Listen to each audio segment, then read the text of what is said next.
नमस्कार दोस्तों, आपका हमारे YouTube चैनल धार्मिक कथाएं और कहानियां में स्वागत है। आज मैं आपको बृहस्पतिवार व्रत की संपूर्ण कथा सुनाऊंगी। अगर आपको यह कथा अच्छी लगी तो आप वीडियो को लाइक, सब्सक्राइब और शेयर ज़रूर कीजिएगा। आइए सुनते हैं बृहस्पतिवार व्रत की कथा। बहुत समय पहले की बात है। भारत में एक राजा राज्य करता था। वह अति प्रतापी एवं दानी था। वह प्रतिदिन मंदिर में भगवत दर्शन करने जाता था और गुरु और ब्राह्मण की सेवा भी किया करता था। उसके द्वार से कोई भी याचक निराश नहीं लौटता था। वह प्रत्येक गुरुवार को व्रत रखता और पूजन करता था। हर दिन गरीबों की मदद करता था, परंतु यह बातें उसकी रानी को पसंद नहीं थी। वह ना तो व्रत करती थी और ना किसी को एक भी पैसा दान के रूप में देती थी। वह राजा को भी ऐसा करने से रोकती थी। एक समय की बात है, जब राजा शिकार खेलने वन में गए। महल में सिर्फ रानी और दासी थी। उस समय गुरु बृहस्पति साधु का रूप धारण कर राजा के दरवाजे पर भिक्षा मांगने आए। साधु ने रानी से भिक्षा मांगी तो वह कहने लगी, हे साधु महाराज, मैं इस दान्य पुण्य से तंग आ गई हूँ। इस काम के लिए तो मेरे पति देव ही बहुत हैं। अब आप ऐसा करो कि सारा धन नष्ट हो जाए तथा मैं आराम से रह सकूं। साधु का वेश रखे बृहस्पति देव ने कहा, हे देवी, तुम अति विचित्र हो। संतान और धन से कोई दुखी नहीं होता, सभी इसे चाहते हैं। पापी भी पुत्र और धन की इच्छा करता है। अगर तुम्हारे पास धन बहुत है तो भूखे मनुष्यों को भोजन कराओ, ब्राह्मणों को दान दो, प्याऊ लगवाओ, धर्मशालाएं बनवाओ, कुएं, तालाब, बावड़ी, बाग बगीचे आदि बनवाओ तथा निर्धनों की कुंवारी कन्याओं का विवाह करवाओ। साथ ही यज्ञ आदि करो। इस प्रकार के कर्मों से आपके कुल का एवं आपका नाम लोक परलोक में प्रसिद्ध होगा एवं स्वर्ग की प्राप्ति होगी। किंतु वह मूर्ख रानी साधु की इन बातों से खुश नहीं हुई। वह बोली, हे साधु महाराज, मुझे ऐसी संपत्ति की आवश्यकता नहीं जो मेरे काम न आए तथा जिसको मैं अन्य लोगों को दान कर दूं, जिसको रखने और संभालने में ही मेरा सारा समय नष्ट हो जाए। साधु ने रानी को समझाने का बहुत ही प्रयत्न किया, परंतु रानी अपनी बात पर अडिग रही। तब साधु ने कहा, हे देवी, यदि तुम्हारी ऐसी ही इच्छा है तो जैसा मैं तुम्हें बताता हूँ तुम वैसे ही करना। बृहस्पतिवार के दिन घर को गोबर से लीपना, अपने केशों को पीली मिट्टी से धोना, केशों को धोते समय स्नान करना, राजा से कहना कि वह भी हजामत करवाए, भोजन में मांस मदिरा खाना, कपड़े धोबी के यहाँ धुलने डालना। इस तरह 7 बृहस्पतिवार निरंतर करने से तुम्हारा सब धन नष्ट हो जाएगा। ऐसा कहकर साधु रूपी बृहस्पति देव अंतर्ध्यान हो गए। रानी ने साधु के कहे अनुसार ही 7 बृहस्पतिवार वैसे ही करने का विचार किया। साधु के बताए अनुसार करते हुए उसे केवल 3 बृहस्पतिवार ही बीते थे कि उसकी समस्त धन संपत्ति नष्ट हो गई। कहे अनुसार ही करने से भरपेट भोजन के लिए भी दोनों समय परिवार तरसने लगा तथा सांसारिक भोगों से दुखी रहने लगा। इस प्रकार के अभावग्रस्त जीवन से तंग आकर एक बार राजा रानी से कहने लगा कि हे रानी, तुम यहाँ पर रहो, मैं दूसरे देश को जाता हूँ, क्योंकि यहाँ पर मुझे सभी मनुष्य जानते हैं, इसीलिए मैं यहाँ कोई कार्य नहीं कर सकता। देश चोरी परदेश भीख के समान है। ऐसा कहकर राजा परदेश चला गया। वहाँ जंगल में लकड़ी काट कर लाता और उन्हें शहर में बेचकर जीवन यापन करने लगा। राजा के जाने के पश्चात इधर उसके बिना रानी और दासी दुखी रहने लगी। किसी दिन भोजन मिलता तो किसी दिन जल पीकर ही रहना पड़ता। एक समय रानी और दासी को 7 दिन बिना भोजन के व्यतीत हो गए तो रानी अपनी दासी से बोली, हे दासी, यहाँ समीप के ही नगर में मेरी बहन रहती है जो बहुत धनवान है। तू उसके पास जा और वहाँ से 5 सेर भेजर मांग कर लिया, जिससे कुछ समय के लिए गुजर बसर हो जाएगी। दासी उसकी बहन के पास गई। बृहस्पतिवार का दिन था। रानी की बहन उस समय ध्यान मग्न होकर पूजा कर रही थी। दासी ने रानी की बहन से कहा, हे रानी, मुझे आपके पास आपकी बहन ने भेजा है, मुझे 5 सेर भेजर दे दो। दासी ने अपनी बात अनेक बार कही, परंतु रानी की बहन ने कोई उत्तर नहीं दिया, क्योंकि वह उस समय बृहस्पतिवार की कथा सुन रही थी। रानी की बहन से जब दासी को कोई अपेक्षित उत्तर नहीं मिला तो वह अति दुखी हुई। उसे क्रोध भी आया। लौटकर वह रानी से बोली, हे रानी, आपकी बहन बहुत धनी स्त्री है, परंतु वह अति घमंडी भी है। वह छोटे लोगों से बात भी नहीं करती। 5 सेर भेजर देने के लिए मैंने उससे बहुत बार कहा, परंतु उसने कोई उत्तर नहीं दिया। इस प्रकार मुझे निराश एवं खाली हाथ लौटना पड़ा। रानी बोली, हे दासी, इसमें मेरी बहन की किसी प्रकार का कोई दोष नहीं है। जब बुरे दिन आते हैं तब कोई सहारा नहीं देता, अपने पराये हो जाते हैं। अच्छे बुरे का ज्ञान विपत्ति में ही होता है। जो ईश्वर की इच्छा होगी वही होगा। यह सब हमारी भाग्य का दोष है। उधर पूजा समाप्त होने के पश्चात रानी की बहन ने सोचा कि मेरी बहन की दासी आई थी, परंतु मैंने उसे कोई उत्तर नहीं दिया। इससे वह बहुत दुखी हुई होगी।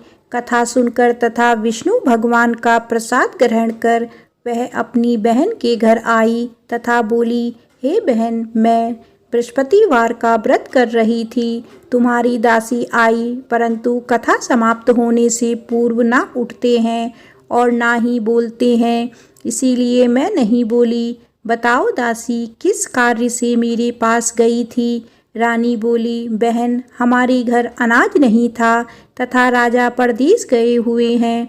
वैसे तुमसे कोई बात छिपी नहीं है, इस कारण मैंने दासी को तुम्हारे पास 5 सेर भेजर लेने के लिए भेजा था।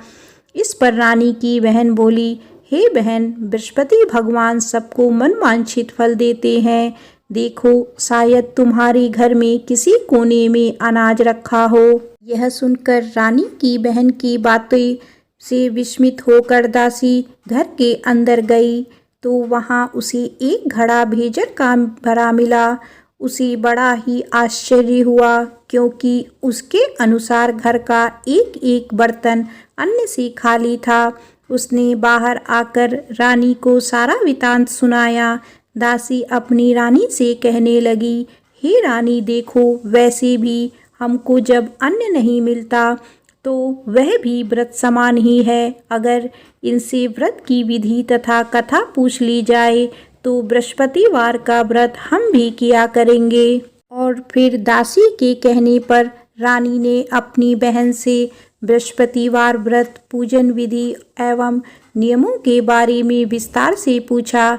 उन्होंने बताया, जो बृहस्पतिवार के व्रत में चने की दाल और मुनक्का से विष्णु भगवान का केले की जड़ में पूजन कर दीपक जलाता है, पीला भोजन करता है, पीले वस्त्र धारण करता है तथा प्रेम पूर्वक बृहस्पति भगवान की कथा सुनता है, इस प्रकार करने से गुरु भगवान उस भक्त से प्रसन्न होते हैं, धन, अन्न, पुत्र देते हैं, मनवांछित मनोकामना पूर्ण करते हैं। व्रत एवं पूजन की विधि बताकर रानी की बहन अपने घर लौट गई। तत्पश्चात रानी और दासी दोनों ने निश्चय किया कि बृहस्पति देव भगवान का व्रत एवं पूजन जरूर करेंगे। 7 दिन पश्चात जब बृहस्पतिवार आया तो दोनों ने व्रत रखा। दासी घुड़साल में जाकर चना और गुड़ बीन लाई और उसकी दाल बनाकर केले की जड़ में विष्णु भगवान का पूजन किया। अब भोजन पीला कहाँ से आए, यह सोचकर दोनों बड़ी दुखी हुई, परंतु उन्होंने व्रत किया था, इसीलिए बृहस्पति भगवान उनसे प्रसन्न थे। एक साधारण व्यक्ति के रूप में वे 2 थालों में सुंदर पीला भोजन लेकर आए और दासी को देखकर बोली, हे दासी, यह भोजन तुम्हारी और रानी के लिए है, तुम दोनों ही इसे ग्रहण करना। दासी भोजन पाकर अति प्रसन्न हुई और रानी से बोली, हे रानी, भोजन कर लो। रानी को भोजन के विषय में कुछ पता नहीं था, इसीलिए वह दासी से बोली, जा तू ही भोजन कर, क्यों तू व्यर्थ में हमारी हंसी उड़ाती है। दासी बोली, हे रानी, एक व्यक्ति भोजन दे गया है। रानी बोली, वह भोजन तेरे लिए ही दे गया है, इसीलिए तू ही भोजन कर। दासी ने कहा, हे रानी, वह व्यक्ति हम दोनों के लिए ही 2 थालों में भोजन देकर गया है, अतः मैं और आप दोनों ही साथ साथ भोजन करेंगी। दोनों ने गुरु भगवान का धन्यवाद एवं नमस्कार कर भोजन आरंभ किया। इसके बाद से दोनों प्रत्येक बृहस्पतिवार को गुरु भगवान का व्रत और पूजन करने लगी। बृहस्पति भगवान की कृपा से उन दोनों की भोजन एवं धन की कमी दूर हो गई, परंतु रानी फिर पुनः पहली प्रकार से आलस करने लगी। तब दासी ने कहा, हे रानी, आप पहले भी इसी प्रकार आलस्य करती थी। आपको धन संभालने एवं दान देने में कष्ट होता था, इसी कारण सभी धन नष्ट हो गया और हमारी ऐसी दुर्दशा हो गई। अब गुरु भगवान की कृपा से धन मिला है तो आपको फिर आलस हो रहा है।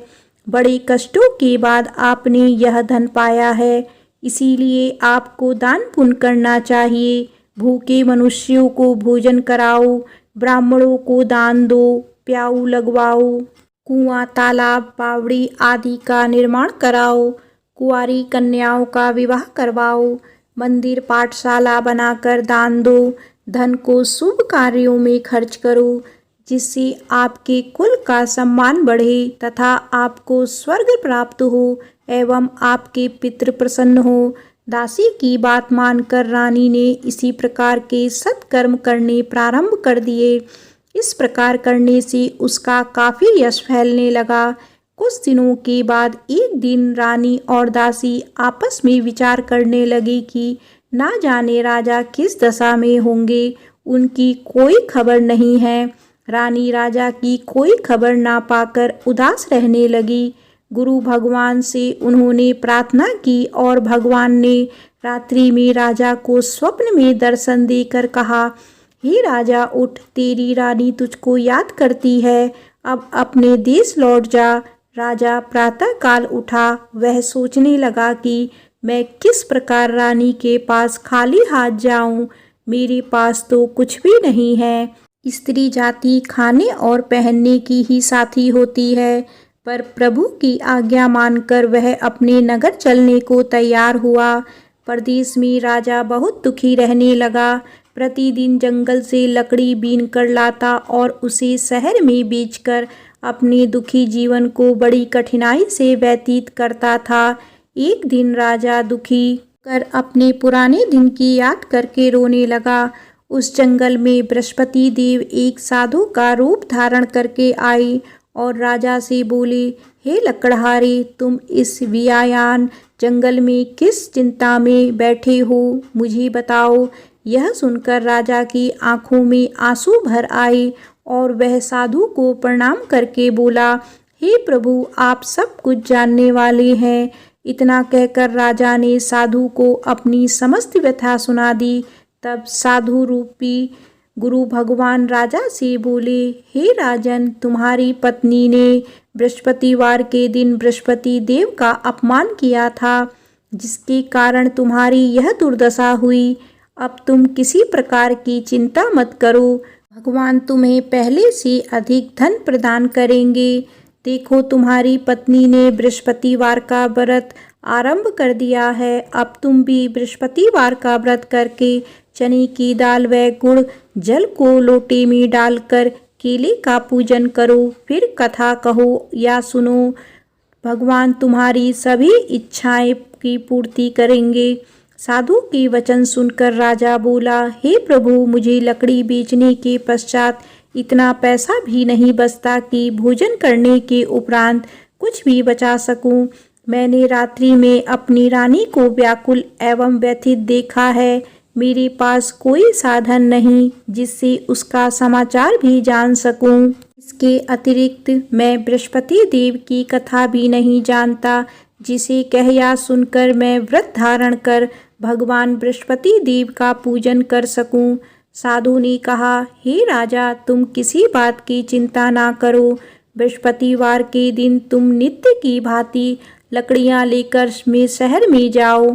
तुम्हें रोज से दुगना धन प्राप्त होगा, जिससे तुम भली भांति भोजन कर लोगे तथा गुड़ एवं चने का प्रसाद खरीदकर बृहस्पति देव की पूजा भी कर सकते हो। बृहस्पतिवार की कहानी इस प्रकार से है। प्राचीन समय में एक बहुत ही निर्धन ब्राह्मण था। उसके कोई संतान नहीं थी। ब्राह्मण नित्य पूजा पाठ करता।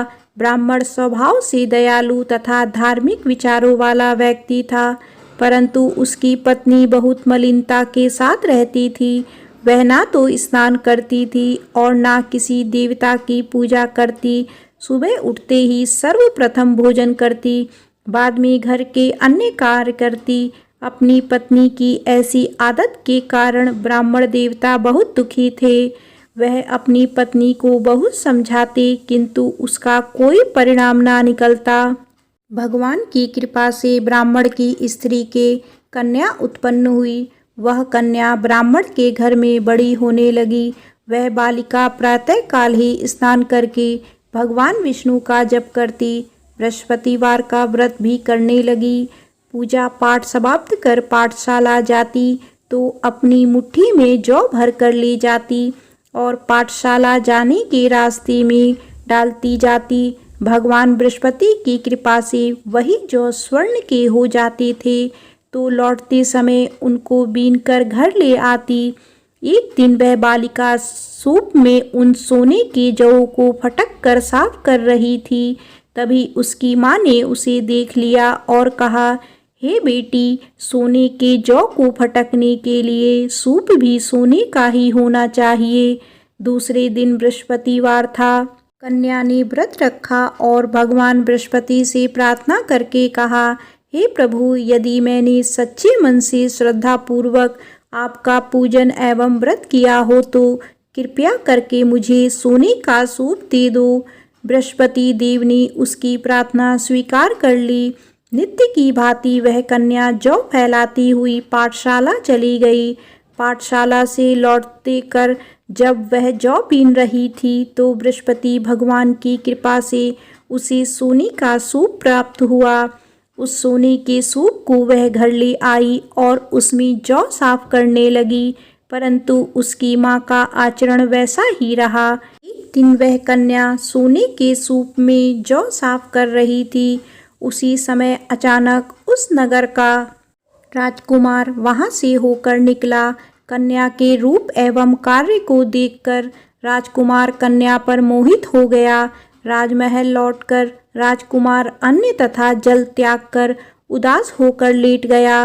राजा को जब अपने पुत्र द्वारा अन्न जल त्यागने का समाचार प्राप्त हुआ तो अपने मंत्रियों के साथ वह राजकुमार के पास आई और बोली, हे बेटा, तुम्हें किस बात का दुख है? किसी ने तुम्हारा अपमान किया है अथवा कोई और कारण है तो मुझे बताओ, मैं वही करूँगा जिससे तुम प्रसन्न होगे। राजकुमार ने अपने पिता की बातें सुनी तो वह बोला, आपकी कृपा से मुझे किसी प्रकार का कष्ट नहीं है। किसी ने मेरा अपमान भी नहीं किया है, परंतु मैं उस कन्या के साथ विवाह करना चाहता हूँ जो सोने के सूप में सोने के जौ फटक रही थी। यह सुनकर राजा आश्चर्य में पड़ गया और बोला, हे राजकुमार, इस तरह की कन्या का पता तुम लगाकर मुझे बताओ, मैं तुम्हारा विवाह उसके साथ अवश्य ही करा दूंगा। राजकुमार ने प्रसन्न होकर राजा को उस ब्राह्मण कन्या के घर का पता बताया। राजा के आदेश पर मंत्री उस कन्या के घर गया और राजा को आदेश ब्राह्मण को कह सुनाया। 6 दिन बाद ब्राह्मण की कन्या का विवाह राजकुमार के साथ हो गया। घर से कन्या के विदा होते ही उस ब्राह्मण के घर में पहले की तरह निर्धनता वापस आने लगी। अब भोजन के लिए अनाज भी बड़ी मुश्किल से मिलता था। एक दिन दुखी होकर ब्राह्मण देवता अपनी बेटी से मिलने गए। बेटी पिता की ऐसी अवस्था को देखकर अत्यंत दुखी हुई और उसने अपनी माँ का समाचार पूछा। ब्राह्मण ने पुत्री को सभी हाल कह सुनाया। पुत्री ने अपने पिता को बहुत सा धन देकर विदा कर दिया। इस प्रकार ब्राह्मण का कुछ समय सुखपूर्वक व्यतीत हुआ, लेकिन धन समाप्त होने के बाद स्थिति पूर्ववत हो गई। ब्राह्मण फिर अपनी पुत्री के यहाँ गया और उससे सभी हाल कह सुनाया। पुत्री बोली, हे पिताजी, आप अपने साथ माताजी को यहाँ लिया लाओ।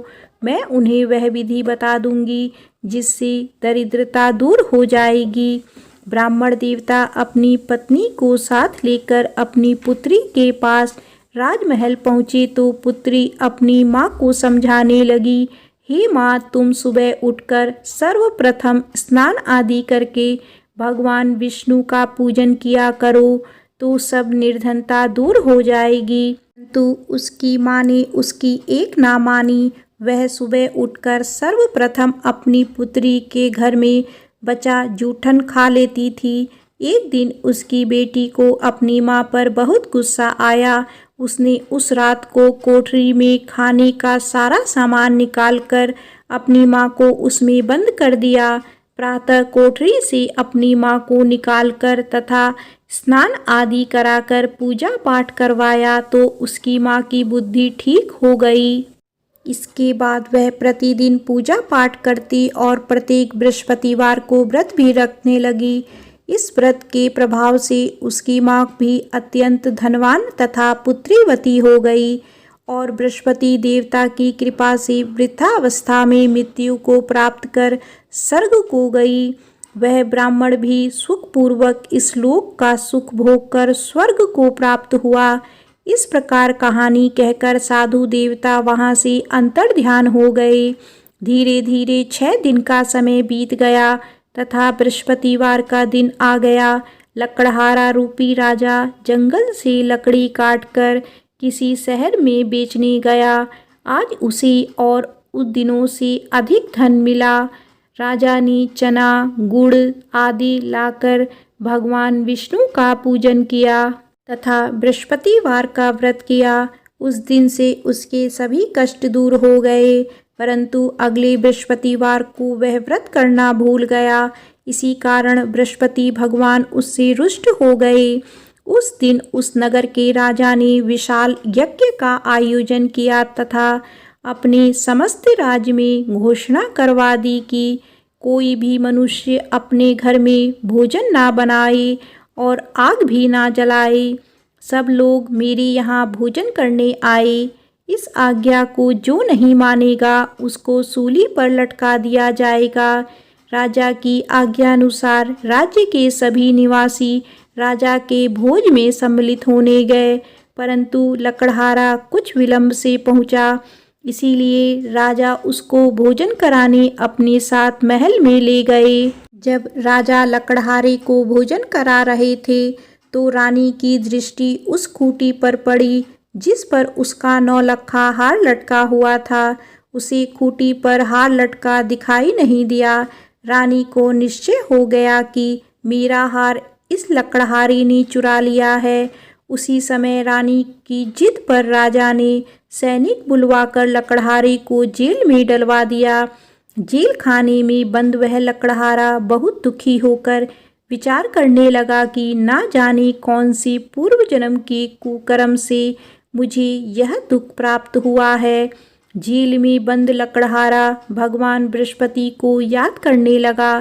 तत्काल बृहस्पति देव साधु के रूप में प्रकट हो गए और उसकी दशा देखकर कहने लगे, अरे मूर्ख, तूने बृहस्पतिवार को बृहस्पति देव की कथा एवं व्रत करना भूल गया, इसी कारण तुझे यह दुख प्राप्त हुआ है। अब किसी प्रकार की चिंता मत कर। बृहस्पतिवार के दिन जेल खाने के दरवाजे पर तुझे 50 पैसे पड़े मिलेंगे। तुम उन पैसों से प्रसाद मंगाना, भगवान बृहस्पति का पूजन एवं कथा कहना। कथा का प्रसाद स्वयं भी ग्रहण करना तथा दूसरों को भी कराना। इस प्रकार करने से तुम्हारे सभी कष्ट दूर हो जाएंगे। अगले बृहस्पतिवार राजा को जेल के दरवाजे पर पैसे मिले।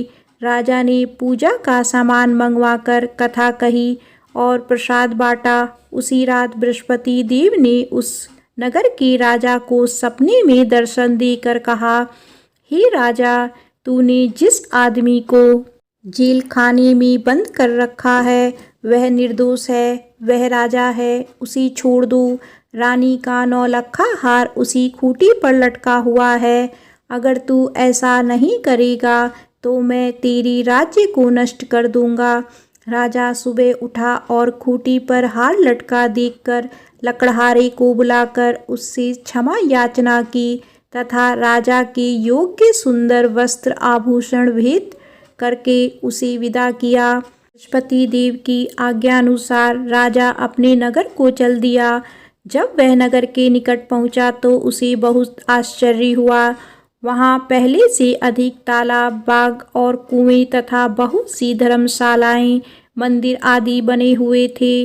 राजा ने जब नगरवासियों से पूछा कि यह बाग, तालाब, धर्मशालाएं एवं कुएं किसके द्वारा बनाए गए हैं, तब नगर के सब लोग कहने लगे कि यह सब रानी और दासी द्वारा बनाए गए हैं। राजा को बहुत आश्चर्य हुआ और क्रोध भी आया। जब रानी ने यह खबर सुनी कि राजा आ रहे हैं तो उसने दासी से कहा, हे दासी, देख, राजा हमें अति दीन अवस्था में छोड़ गए थे। वह हमारी ऐसी हालत देखकर कहीं द्वार से ही ना लौट जाएं, इसीलिए तू द्वार पर खड़ी हो जा। रानी की आज्ञानुसार दासी दरवाजे पर खड़ी हो गई। जब राजा आई तो उन्हें अपने साथ महल में लिवा लाई। तब राजा ने क्रोध करके अपनी तलवार निकाली तथा रानी से पूछा, बताओ, धन तुम्हें कैसे मिला, किस प्रकार प्राप्त हुआ? तब रानी ने कहा कि हमें यह सब धन बृहस्पति देव के व्रत के प्रभाव से प्राप्त हुआ है।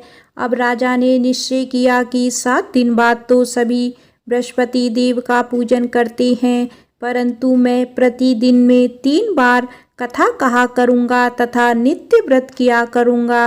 अब हर समय राजा के दुपट्टे में चने की दाल बंधी रहती तथा दिन में 3 बार वह कथा कहता। ऐसे ही एक दिन राजा ने विचार किया कि चलो अपनी बहन के यहाँ हो आवे। ऐसा निश्चय कर राजा घोड़े पर सवार होकर अपनी बहन के यहाँ चल दिया। मार्ग में उसने देखा कि कुछ आदमी एक मुर्दे को लिए जा रहे हैं। उन्हें रोककर वह कहने लगा कि अरे भाई, कुछ देर मेरी बृहस्पतिवार की कथा सुन लो। वे बोले, लो, हमारा आदमी मर गया है, इसको अपनी कथा की पड़ी है। परंतु कुछ आदमी बोले, अच्छा कहो, हम तुम्हारी कथा भी सुनेंगे। राजा ने दाल निकाली और कथा कहनी शुरू कर दी। जब कथा आधी हो गई तो मुर्दा हिलने लगा और जब कथा समाप्त हुई तो राम राम करके वह मुर्दा खड़ा हो गया। राजा आगे चला। उसे चलते चलते शाम हो गई। आगे मार्ग में उसे एक किसान खेत में हल चलाता मिला। राजा उससे बोला, अरे भैया, तुम मेरी बृहस्पतिवार की कथा सुन लो। किसान बोला, जब तक मैं तेरी कथा सुनूंगा तब तक 4 हरैया जोत लूँगा। जाओ भैया, तुम अपनी कथा किसी और को सुनाना। राजा आगे चलने लगा। राजा के हटते ही किसान के बैल पछाड़ खाकर गिर गए और किसान के पेट में बहुत तेज दर्द होने लगा। उसी समय किसान की माँ रोटी लेकर आई। उसने जब यह देखा तो अपने पुत्र से सब हाल पूछा। बेटे ने सारा हाल बता दिया। किसान की माँ दौड़ी दौड़ी घोड़े पर सवार राजा के पास गई और उससे बोली, मैं तेरी कथा सुनूंगी, तू अपनी कथा मेरे खेत पर ही चलकर कहना। राजा ने लौटकर किसान के खेत पर जाकर कथा कही, जिसे सुनते ही बैल खड़े हो गए और किसान के पेट का दर्द भी बंद हो गया। आगे चलकर राजा अपनी बहन के घर पहुंच गया। बहन ने भाई की खूब आव भगत की। दूसरे दिन सुबह राजा जागा तो उसने देखा कि सब लोग भोजन कर रहे हैं। राजा ने अपनी बहन से पूछा कि यहाँ कोई ऐसा मनुष्य है जिसने भोजन नहीं किया हो और जो मेरी बृहस्पतिवार की कथा का श्रवण कर ले। तो बहन बोली, हे भैया, यह देश ऐसा ही है। यहाँ के लोग पहले भोजन करते हैं, बाद में कोई अन्य काम करते हैं। अगर पड़ोस में हो कोई तो देख आती हूँ। ऐसा कहकर बहन चली गई, परंतु उसे कोई भी ऐसा व्यक्ति नहीं मिला जिसने भोजन ना किया हो। वह एक कुम्हार के घर गई जिसका लड़का बीमार था। उसे यह भी पता चला कि उसके यहाँ 3 दिन से किसी ने भोजन नहीं किया है। राजा की बहन ने अपने भाई की कथा सुनने के लिए कुम्हार से आग्रह किया तो वह तैयार हो गया। राजा ने जाकर बृहस्पतिवार की कथा कही, जिसको सुनकर कुम्हार का लड़का ठीक हो गया। अब तो राजा की हर जगह प्रशंसा होने लगी। कुछ दिन बाद एक दिन राजा ने अपनी बहन से कहा, हे बहन, मैं अपने घर जाऊंगा, तुम भी तैयार हो जाओ। राजा की बहन ने अपनी सास से अपने भाई के साथ जाने की आज्ञा मांगी। सास बोली, चली जा, परंतु अपने लड़कों को यहीं छोड़ जाना, क्योंकि तेरे भाई के कोई संतान नहीं होती है। बहन ने भाई से कहा, हे भैया, मैं तो चलूंगी, परंतु कोई बालक नहीं जाएगा। राजा ने कहा, जब कोई बालक साथ नहीं चलेगा तब तुम ही क्या करोगी। दुखी मन से राजा अपने नगर को लौट आया। राजा अपनी रानी से बोला, हम निर्वंशी राजा हैं, हमारा मुँह देखने का भी धर्म नहीं है। वह उदास होकर बिना भोजन किए शैया पर लेट गया। रानी बोली, हे प्रभु, भगवान बृहस्पति ने हमें सब कुछ दिया है, वे हमें संतान भी अवश्य देंगे। उसी रात बृहस्पति देव ने राजा को स्वप्न में दर्शन देकर कहा, हे राजा, उठ, सभी सोच को त्याग दे, तेरी रानी गर्भवती है। राजा को यह जानकर अति प्रसन्नता हुई। 9वें महीने में रानी के गर्भ से एक सुंदर पुत्र रूपी रत्न पैदा हुआ। तब राजा बोला, हे रानी, स्त्री बिना भोजन के रह सकती है, परंतु बिना कहे नहीं रह सकती। जब मेरी बहन आए तो तुम उससे कुछ मत कहना। रानी ने हाँ कर दी। जब राजा की बहन ने यह शुभ समाचार सुना तो वह अति प्रसन्न हुई तथा बधाई लेकर अपने भाई के यहाँ आई। तभी रानी ने कहा, घोड़ा चढ़कर नहीं आई, गधा चढ़ी आई। राजा की बहन बोली, भाभी, मैं इस प्रकार ना कहती तो तुम्हें औलाद कैसे मिलती। भगवान बृहस्पति ऐसे ही हैं, जैसी जिसके मन में कामनाएं हैं सभी को पूर्ण कर मनवांछित फल देते हैं। जो श्रद्धा पूर्वक बृहस्पतिवार का व्रत करता है एवं कथा पढ़ता है अथवा सुनता है और दूसरों को सुनाता है, बृहस्पति देव उसकी सभी मनोकामनाएं पूर्ण करते हैं। बृहस्पति देव उनकी सदैव रक्षा करते हैं। जो श्रद्धा एवं संपूर्ण आदर भाव से बृहस्पति देव का पूजन एवं सच्चे दिल से व्रत करते हैं, उनकी सभी मनोकामनाएं पूर्ण होती हैं। सच्चे मन एवं हृदय से रानी और राजा ने बृहस्पति देव की कथा का गुणगान किया। उनकी सभी इच्छाएं बृहस्पति देव ने पूरी की। इसीलिए सबको कथा कहने अथवा सुनने के बाद बृहस्पति भगवान का प्रसाद ग्रहण करना चाहिए तथा सच्चे मन एवं भावना से भगवान बृहस्पति का ध्यान करते हुए सदा उनकी जय जयकार करनी चाहिए। बोलिए बृहस्पति भगवान की जय।